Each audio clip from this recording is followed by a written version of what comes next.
Conquest of Alexander, Issus, November 333 BCE.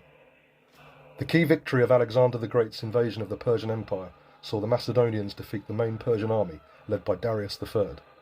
Fighting against heavy odds, they were outnumbered 4-1. Alexander's forces triumphed through superior leadership, morale, and tactics.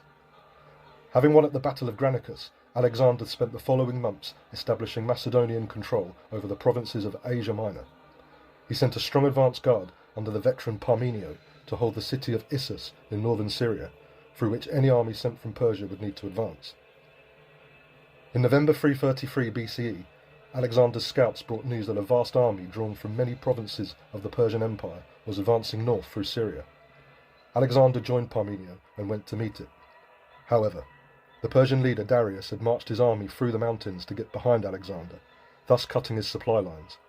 Alexander turned back to confront the Persians and brought them to battle at the river Pyraneus. He had 22,000 armoured infantry equipped with long spears and trained to fight in a line 16 men deep. The front 6 men held their spears forward to create an impenetrable hedge of points, while those behind added momentum and muscle power. This phalanx could either stand like a rock or advance with a steady, rhythmic march to roll over any formation in front of it. While about 13,000 lightly armed infantry guarded the phalanx flanks, the 6,000 cavalrymen were used as a battering ram to smash a gap in enemy formations and exploit weaknesses.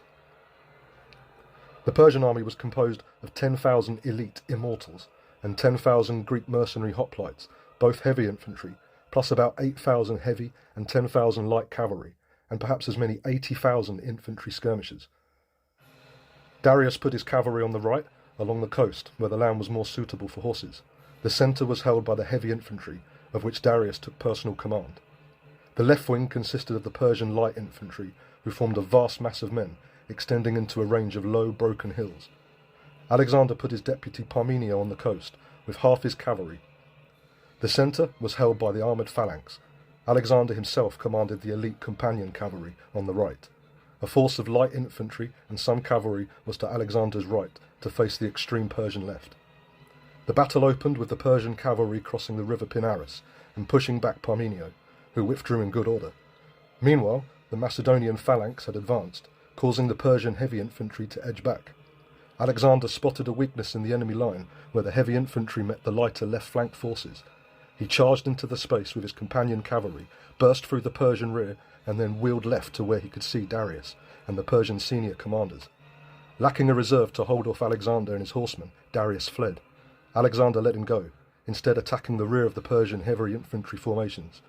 The Persian army collapsed into confusion and then fled, suffering many casualties as they tried to escape into the hills to the north and east. Alexander captured the Persian camp, in which he found Darius's wife, mother and daughters, whom he treated well, along with huge amounts of booty. Losses: Macedonian 6,000 dead and wounded of 30,000 engaged. Persian 20,000 of 120,000 engaged.